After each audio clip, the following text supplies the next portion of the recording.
Hello, and welcome to the Failure Gap, where we talk with leaders about closing the space between agreement and alignment. We love talking with interesting people, and today we're joined by Chris Baird. Chris is the president and CEO of OptConnect. He joined OptConnect in 2009 as an ATM repair specialist and worked his way up through the ranks of leadership and management roles. After years of hard work and dedicated leadership, Chris was appointed CEO of OptConnect in 2018. Chris, welcome to the Failure Gap. Hey, Julie, thanks for having me. Pleasure to be here. Yeah, I'm excited for this conversation because I think you have such an interesting journey, but also because OptConnect is doing such interesting things. I really love your tagline, whatever your thing, we keep it connected. As someone who grew up in the cellular industry, that's near and dear to my heart. So looking I forward love to it. that. Yeah, before we get there though, I would love for you just to share with our listeners a little bit about your leadership journey. What brought you to being the president and CEO of OptConnect? Well, as you mentioned in that little brief bio, it certainly wasn't planned. This is kind of a happy little, glad to be here and glad to be in this particular situation.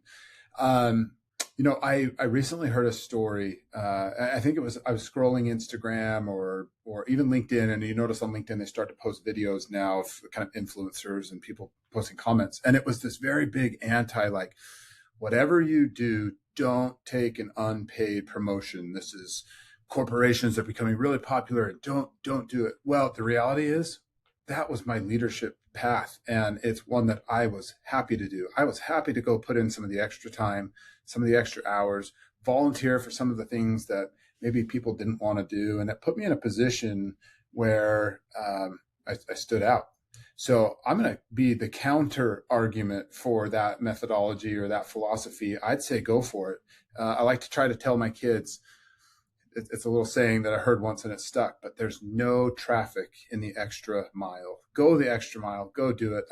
That's where opportunities come to you. And that's really where my journey started. So as that ATM repair technician, I started to realize that there were other opportunities if I kind of looked around or outside of my immediate sphere of responsibilities, and I recognized that there were needs that weren't being met. There was an opportunity to volunteer and step up and to offer my opinion. And the reality is I got a little bit lucky on timing too, and I'm willing to acknowledge that because I often get asked, "Hey, how do I follow your path?" Well, don't try, because my path was very, very unique to me. But my leadership journey really, in many cases, showed up way before I felt like I was ready for it. And those responsibilities came in a big way. And just real quick for context, I was fortunate enough to be part of a company with a good friend, family friend, and his brother. And they saw an opportunity to exit, and that created a pretty decent gap from a leadership perspective. And they asked me if I would step into a leadership role as they stepped out, and we transitioned into the hands of private equity, and the rest is history. I've just been watching for those opportunities to continue to show up when maybe others would be, more prone to clock out. Yeah, I think you've touched on two things that I'm always encouraging the young leaders around. One is say yes to things. When opportunities come up, yes, you sometimes get a little lucky with timing, but if you're not willing to say yes, then luck doesn't come to you. So trying different things. And I think it's also what I'm hearing in your journey is curiosity. Like curiosity about the business, curiosity about your capabilities. Can I do that role, even if it comes sooner than I expected? And I think those two things are the path, right? So your path, exactly, nobody can follow in your footsteps because your path is uniquely yours. But you can show up and say yes, and you can stay curious about how else you can contribute, what else you can do, what more you can learn. And when you do that, you make your own luck, right? Absolutely. And as I think back on leadership, now that I'm on the other side of the spectrum, if you will, I'm learning it's so much easier to rein somebody's ambition in than it is to encourage and motivate somebody beyond their own will, right? There's so much more of a preference that I have. As we like to say, I can't want it for you more than you want it for yourself, but I can help rein you in, and I can help you focus your time and energy and power. And I would rather spend my time with open-minded, big thinkers, people that say yes, that are willing to explore, experiment. They're always curious. I'm always learning, Julie. In fact, it's a little bit of a running joke that I would be the kind of person you would want to have in that cash cab. I don't know if you remember the TV show Cash Cab, I where people love the jump in. cash cab. Is that great with Ben? Yeah. I forget Ben's last name, but Yeah. anyway, where they jump in and all of a sudden they're on a trivia show while they're commuting through New York City or through Manhattan. Yep. And it's because of that curiosity. We'll be in a group, and if you pay attention, you'll notice as you sit in a group of leaders or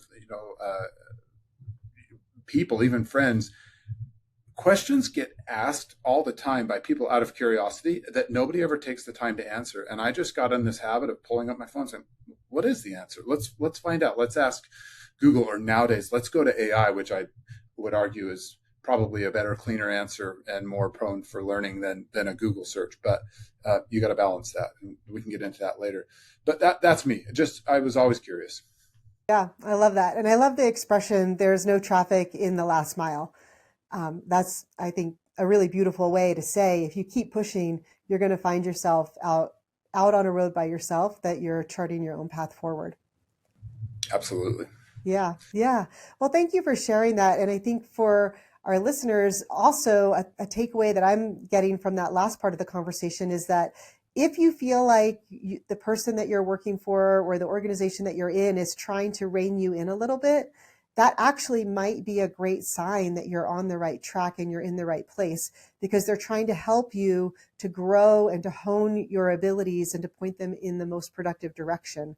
So if you feel like you're pushing against something like that, look also for some useful constraints that might help you to sharpen your leadership skills. Is that a fair takeaway from what you were sharing about what you look for in leaders?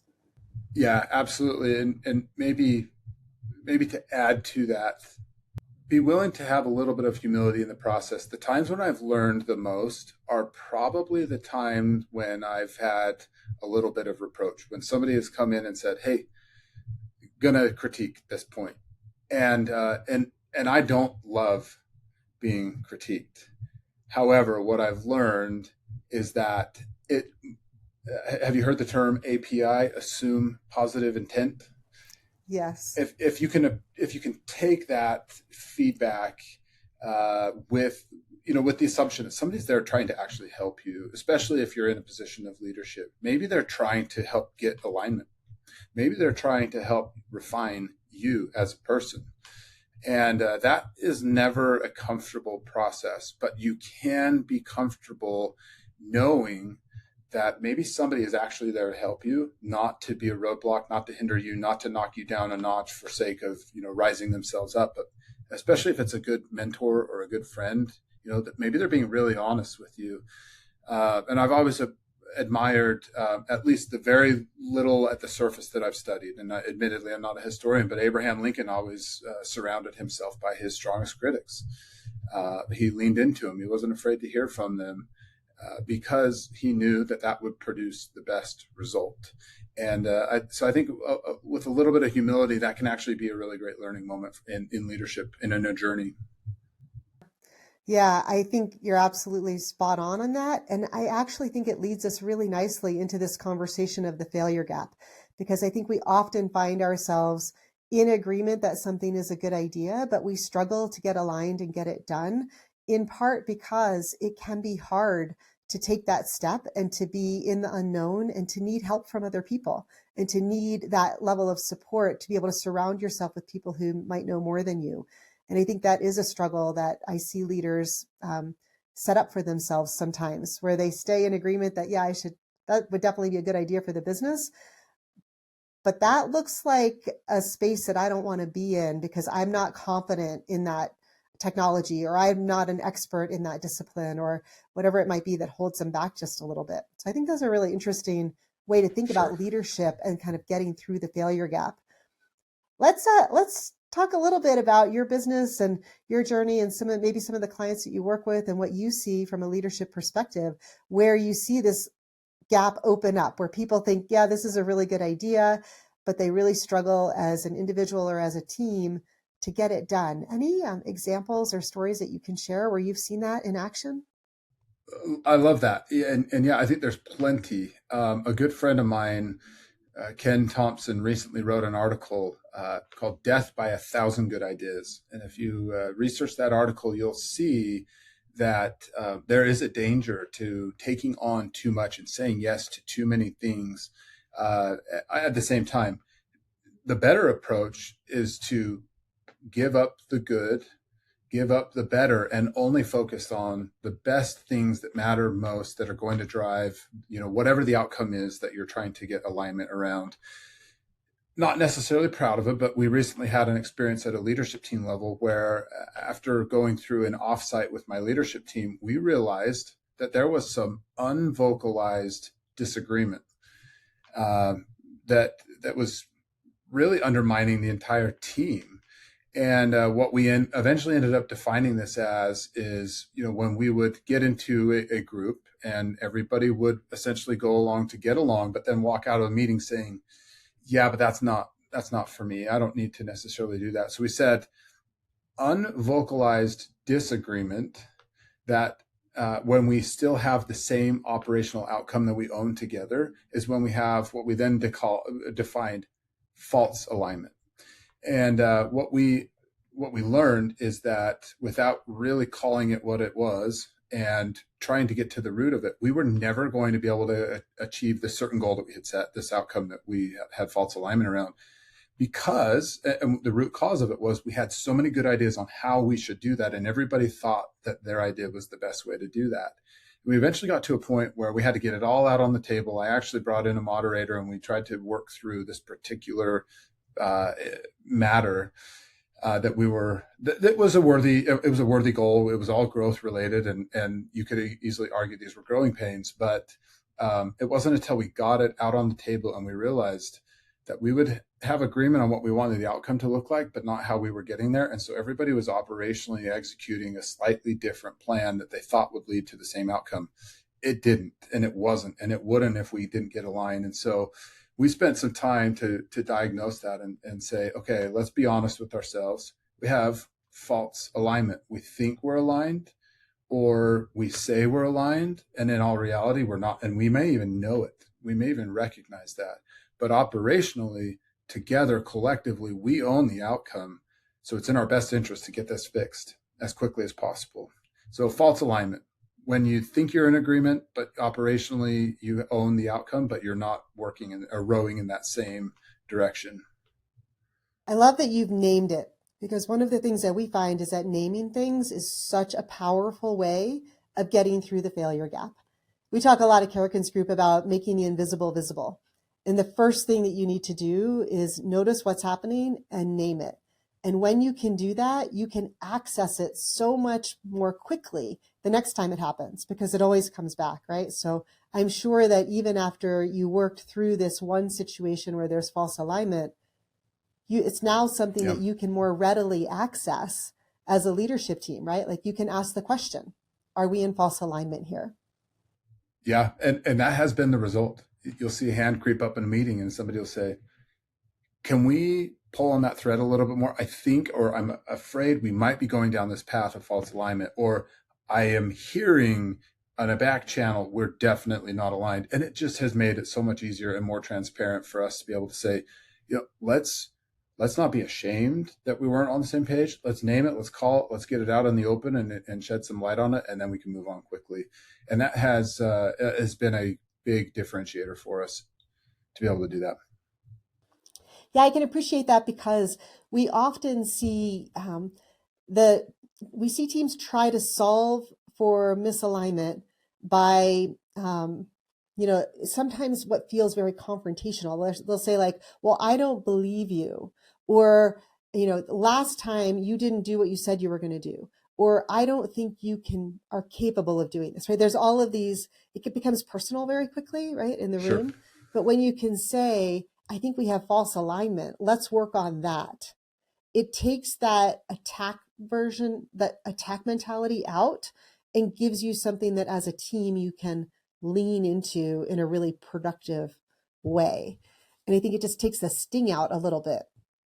For sure. Yeah, you can address problems and issues without guile, without contentment, and just get right down to the core of the issue. And it goes back to the earlier thing we were talking about, right? Getting some of that feedback may be the most helpful thing, but it may be the most painful thing to go through in order to learn something about the process along the way.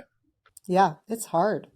Well, It I'm is really hard. proud of you and your team for doing that work and getting there around naming this. And I'm sure that you're seeing as a result some different outcomes. We absolutely are. And, it's helpful as a team to be able to reflect back to. And so we'll take a minute as a team and ask ourselves, how did we get there? What do we need to do differently, on a go forward basis? So, uh, anyway, I think it's a great process to try to go through. Any team should. In fact, I think all it takes, it doesn't even take necessarily the leader. It could be anybody from an organization to raise their hand and say, hey, I think we might want to talk through this just a little bit more. Bear with me, but is there a chance where we may actually be saying something different, but we're using similar words, or we're expecting a different outcome, but we're all using the same words? And that can really be an inviting moment for any team to try to again, even just, what do we say? The very first step is to realize that and acknowledge that maybe there is actually a problem. And I think that's a great, easy way to do it. That would be my advice. Chris, I think as we think about leadership teams, it sounds like your own team has done some really great work in the space of alignment, and that must be awesome to see the outcomes for that. I'm curious, when you think about the business and some of the clients that you work with, your business really focuses on enabling connected things. Like I said, I think whatever your thing, we keep it connected is such a great tagline. When you think about what your clients have to deal with to get aligned and think maybe differently about their products and what they're putting out in the market, anything that you can share that kind of shows this space between agreeing that we should do that, this is a good idea, and being able to get aligned and get it done? Yeah, I think there's several examples. So first, and for context, we're in an industry where we see a lot of solutions. Being an IoT cellular internet provider, whatever it is that needs to connect to the internet, which nowadays is increasing and growing, more and more things.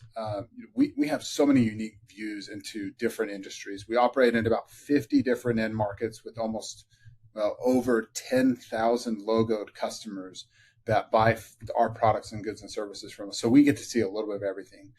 And one of the biggest things that we see is oftentimes we see our customers focus on the wrong issue.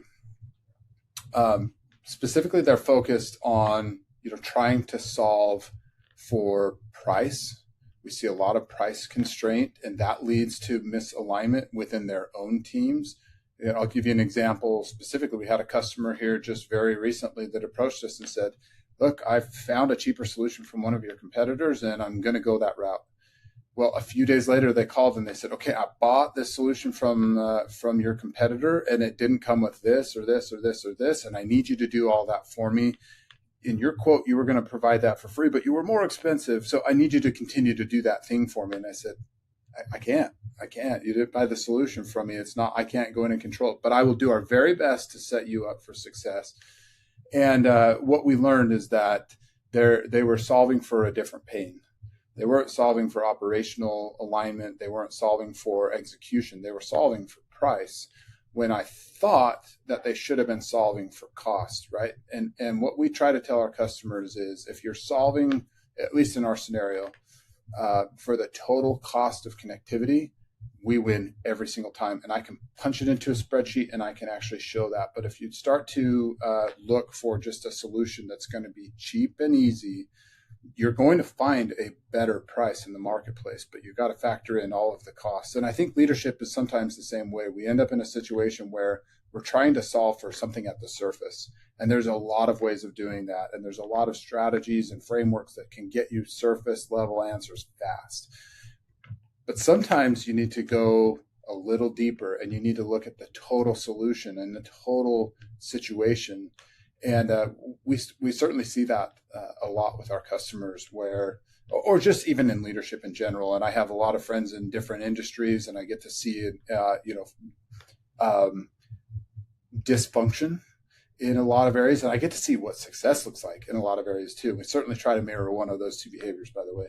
But I think that, again, getting to the root of a problem actually it takes a lot more work, but it produces a much better longer term outcome at the same time. Yeah, I mean, we see that so often with leaders. I love how you're clarifying this idea of solving for different things, right? So across the leadership team, there might be agreement on a particular goal or, a worthy contribution to the client experience, but different factions on the leadership team are trying to solve for different goals that can be in conflict with each other. And then you have inherent misalignment around how to move forward together. So they might agree on what needs to get done, but they're not really aligned on how to get there as a leadership team and what matters most to the team. So you might be solving for price, and another person is trying to solve for functionality, and another person is trying to solve for client satisfaction or whatever it might be. And you wind up with this mishmash of agreement about the goal, but misalignment around how to get there. Yeah, absolutely. Absolutely. I see it all the time with alignment. Everybody agrees, but the behavior doesn't change. That's not true alignment. Yeah, exactly. Agreement isn't alignment. And that's another big one too, right? I think, people have different incentives that lead them to be agreeable, but that doesn't necessarily drive alignment. People have different fears. And that doesn't necessarily drive alignment. People have good slogans. You've mentioned ours a couple of times, and that doesn't necessarily drive alignment. I think, when everybody agrees but behavior doesn't change, that's surface level alignment. That's probably false alignment. That's probably false alignment. If you don't, we always like to say, if you don't need to change how you lead, you are not transforming your organization. And Yeah, so that's it a good really point. starts with that leadership level and changing how you're leading the organization. Because, like, really, if you want to affect transformation, it starts there. It doesn't start with a big what, like, what are we doing? What's the strategy? What's the goal? It starts with how are you changing your behavior as a leader? Yeah, Let's talk a little absolutely. bit about success stories. You mentioned, you do see this happen and you see either clients or internally, you kind of work through it. You've given us an example with your team of being able to name false alignment and now being able to work differently as a result as a leadership team. Any other success stories that you could share around how this has played out and you've seen a team really do the work to get aligned and maybe because they found out they were misaligned and they had to work through that in order to come out on the other side? Yeah. If I can do so humbly without necessarily making this about me, maybe I'll tell you a little different experience and then tie it back into business because it worked out. But I recently had a milestone birthday and wanted to do something a little bit crazy. And so about 9 months in advance, I found an Ironman race that happened to coincide with my birthday, a 70.3. They get really upset Okay, when you're an imposter. So cool. 70.3, which is Okay, technically a half, right. which is still a lot. And Still a I big decided one. to sign up for it. And I knew that at the time that I signed up, I was not in any condition to go run a race of 3 disciplines over 70 miles. But I decided to do it anyway. And what I really was signing up for was the experience, the learning experience. I was really signing up for trying to get into a behavior that I was uncomfortable with, trying to stay committed in that, and then trying to stay and actually get it done. And what I learned, and in fact, I'd say this was a big success for me. I learned a lot about Chris Baird in the process. I was trying to learn how to pay attention to my body. I was trying to learn how to become a little bit more educated on what those inputs were in order to get the output that I needed. I was surprised several times at what I thought would be a good input, and it led to a bad result, and I had to make a change. What ended up actually working for me may not work for anybody else, but I ended up spending a lot of time on the treadmill. In fact, I had to train during cold months, and so I did a lot of that indoor, lots of indoor swimming, and I found out along the way that really forced me to learn how my body and my mind respond over time in different environments.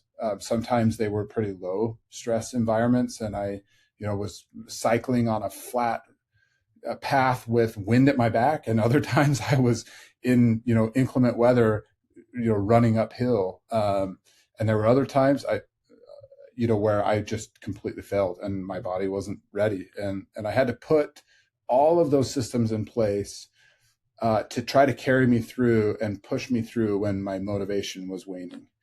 And what I learned through that entire process was there was some incredible parallels between going through that and putting myself in this very uncomfortable process, which, by the way, lots of people do. There's great athletes that focus on this, and they have the luxury of time to be able to just focus on that. And some people do several of these every season, and they're crazy in my mind, and I admire all of them. And I can't wait to do it again, frankly. But what I really learned is that a disciplined system was better than just trying to stay motivated.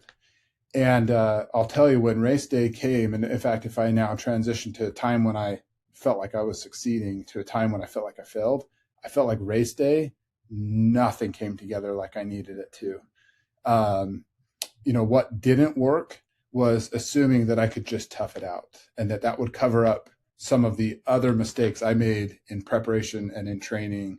So, for example, nutrition. It's really hard to nail nutrition.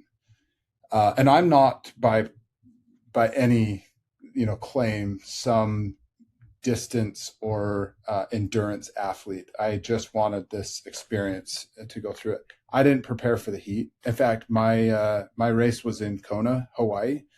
I thought the sea level would be a huge advantage coming from the mountains. I was training at elevation and then going down to sea level. I thought that would be a huge advantage. But I didn't plan on the heat. I didn't plan on some of the excess weight I ended up having to carry. I did not anticipate the absolute brainwashing that I had convinced myself of during the event. My mind was giving up long before my body. But what I learned is effort wasn't the issue. My assumptions were the issue and not being aligned. And when I took a couple of days leading up to the race and a couple of days after. So I had a good period of time where I essentially had stepped out of business. As I was wrapping up some of that, I was finding all of these parallels to business and to leadership through this experience. Sometimes assumptions don't hold. Sometimes situations change. Sometimes the rules change mid-run. Sometimes you lose key talent that you needed to have. And I learned a lot about myself in the process, but I was able to bring a lot of those lessons back and share them with my leadership team. And it helped us all be a different organization. In fact, as a result, not a direct result, I should say, but we ended up doing a fitness challenge company-wide globally. And it was so fun to have other people jump in and get excited and sign up for their own races and see different things that they could do. And I saw engagement skyrocket.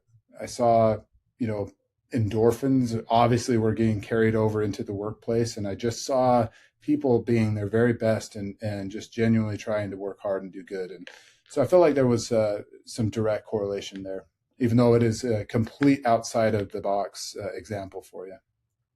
I think it's a great example. And I think there is something about endurance events that, oftentimes work is a project or a transformation is an endurance event for the organization, for the leadership team. And there's a lot of gain that comes from it. And there's also a lot of sometimes suffering, like you got to gut through things and power through and stick with it and find that fortitude to know that what you're doing has an outcome that you're going to be proud of.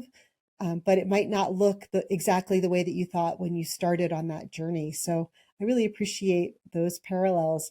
we always ask leaders for 3 or 4 key lessons learned or pieces of advice for people who are trying to find alignment for themselves or for their teams. I'm curious, coming out of your Ironman 70/30 experience, what would be the 2 or 3, 4 takeaways or key lessons that you would share that you think would help a leader who's struggling to be in alignment with a big goal? Yeah, I think a couple of things, kind of trying to pull it all back together. I think there's a place for willpower and just grit and determination. But what I've also learned is the more that you use, the less you have to give later. It's like that slice of cake. If I just nibble at it a little at a time, before I know it, I've eaten the whole thing because I don't need it, but I'm going to do it. And then before I know it, it's gone, right? I've used up almost all that willpower. And so, but I think it has a place. But what also helps is systems. I thought grit would carry me through. It didn't, not on its own. What I learned is that preparation and structure and feedback matter as much as just sheer toughness. And you have to have all of that. When I was trying to prove something, and I found this to be the pattern, not just in this Ironman race, but even in business. When I'm trying to prove something, I can get a little bit vengeful. If you really want to get something done, tell me that I cannot do it. Tell me that I'm not capable, and I will move heaven and earth to do it. But what I've also learned is my individual progress slows when I am focused on proving somebody else wrong. But when I stay curious and I adjust, that's when I feel like I'm starting to learn and move again. And that rarely happens inside the comfort zone. You have to be outside of that comfort zone to be in a high learning environment. I think they're mutually exclusive. So that would kind of be my second. When ego takes over, it's often at the expense of something probably more precious, like progress. And then I think maybe the other one, what felt like minor to me, like nutrition or pacing or working out in a hot environment, which I had the ability to do. I could have mimicked some of the environment I was going to be in. Those all compounded and they became major issues when the conditions got hard. And so I think, learning can expose some of those weak assumptions pretty fast. So for me, what I'm learning, again, across some of those lessons, and this is true not just in life or in friendships or marriage or in business or in athletics, when you have some structure and when you have a little bit of humility, and you're willing to put those together, I think that's where the intersect of learning can start. But it's going to fail really, really fast if you just just determined to just grit your way through. Because everybody hits a different wall, the proverbial wall at some stage or another, and you'll need other things to help carry you through as well. And I think structure, discipline, a team, a vision, intent, well-stated objectives, and an acknowledgement that not everybody's going to be able to give 100% all the time. But that's, I think, where a cohesive team comes in. And I had a team, even on my race, and my team was my family. They had put themselves at different places throughout the course where somehow they knew that they would come in clutch right when I needed a little bit of extra motivation to see my kids holding a sign or to have my wife say, go do this. There's too many people that are counting on you. You can't give up now. Or a leadership team that says, we care more about what we want together than what we need individually. That's pretty powerful. And that's when gaps get short and close really, really fast, or get completely eliminated. And I've seen it time and time again. I think there's more room for that in leadership. I think that idea that when we want more together, is so powerful, right? That's the moment when you know that you're going to be able to be successful on big goals as a leadership team or big goals as an individual, right? Understanding that it's not just you doing everything, but that in fact you can pull energy and support and you can refuel that motivation by leaning on your team and letting them contribute to the experience and the process with you. And I think that is such a powerful moment for a leader. And it takes humility to do that, right? If your ego is so big that you think that you can do it all on your own, then you are not going to be able to get people aligned to the big goal that you have. And I think that really shines through in the examples that you've shared with us, is there's this process of saying, I want to have clarity. I want to know what that goal is, and I want some structure to help me get there. And I'm going to enter into that with some humility that allows me to be fueled by the people around me and allows all of us to get to that goal together. I think that's a really beautiful example. So thank you for sharing that with our listeners. Yeah, I appreciate it. Can I be really vulnerable with you for a second? Yeah, of course. I suffer, as probably do a lot of other leaders, from the imposter syndrome. I'm just waiting to get discovered by somebody who says, you don't really know what you're doing. And my anecdote to that has been to acknowledge that vocally right up front, and be really vulnerable with my team and with my mentors and with my peers. Guys, I don't have all the answers. I'm going to tell you that right now. But I have enough framework and enough experience that I know how, as a collective group, we can come to the right answer together. And I lived in fear. I operated in fear about getting found out for so long. And I realized that can actually become a strength when I call it right out and I lower my guard. And some would call that weak leadership. And, there's probably a place where that would not work, but it happens to work in my industry. It happens to work in my company. It works really well with my leadership team when I say, and I suspect none of us have the perfect answer, but collectively, I think we can get pretty dang close. And we've been able to solve some really significant challenges that individually, I know none of us would have, where collectively we've been able to work together to do it. And I think that's powerful. A powerful tool that should be deployed more, but it probably doesn't out of fear of being found out or being too vulnerable and not really being willing to own that. So again, back to the humility point, which was not really the intent of today's conversation, but that's come up a lot today, hasn't it? I think that humility plays a real role in alignment, because it's when we have teams of really strong egos on leadership teams that it's very difficult to get to alignment, because we hear things like people say, well, I'm willing to help anyone on this team. I'll help them with whatever they need. And you ask them, when was the last time that you asked somebody for help? And then you get well, I don't need help.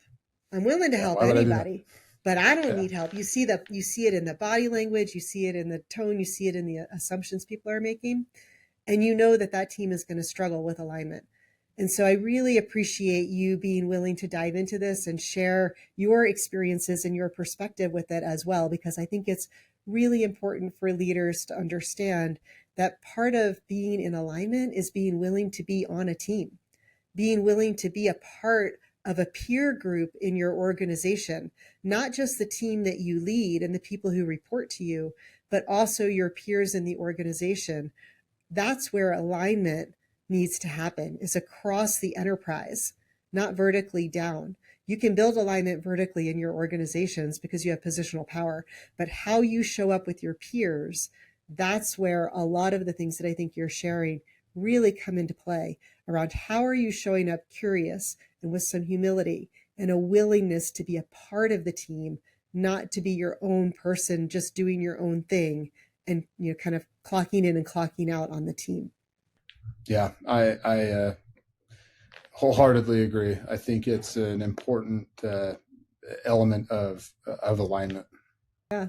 Well, I appreciate all of your thoughts on it and your willingness to be vulnerable and to share your experiences with it, because I think a lot of people struggle with it and you have found your way through that process, which is really lovely. I'm glad I have you fooled. I'm still struggling with it, but we're doing our very best. But it's in the struggle, as you say, it's in that struggle that growth happens, right? Absolutely. Yeah.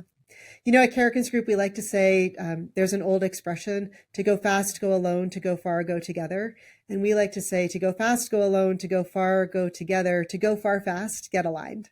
And I feel I like you and love your it. team are doing that work to make that happen. So thank you so much for sharing your experiences. I've really appreciated it. This conversation has been great. I know a lot of our listeners are going to take away some really great ways to think about their own leadership and how they're showing up to build alignment across their organizations. I appreciate your time today and also learning a little bit more about OptConnect and the work that you're doing in that space. So thank you so much for being here. We really appreciate it. Appreciate it. It's been great being with you and sharing some of these experiences. I hope that at some point something that I've said resonates with somebody, and then that would be mission accomplished. But in the meantime, I appreciate you letting me vocalize some of my ramblings for a few minutes. They're not polished, but they're real life, and I think that's what a lot of us are going through. So They're thank from you. the heart. And I think you'll either inspire somebody to do the work to get their teams aligned and to spot false alignment and being willing to speak to that, or maybe somebody will sign up for a 70-30. Who knows, right? Who knows? Yeah, go do it. If you want to learn a lot, Exactly. go do it. Absolutely. For our listeners, we'll put the link to the article that you referenced from Ken Thompson in our show notes as well. So you can go out there and check that out. You can check Chris out on LinkedIn, and also we'll put a link to his company, OptConnect, in the show notes as well. So feel free to go out and check that. If you enjoyed this episode, remember to like, share, and comment. If you have any thoughts to share with us, we'd love to hear it.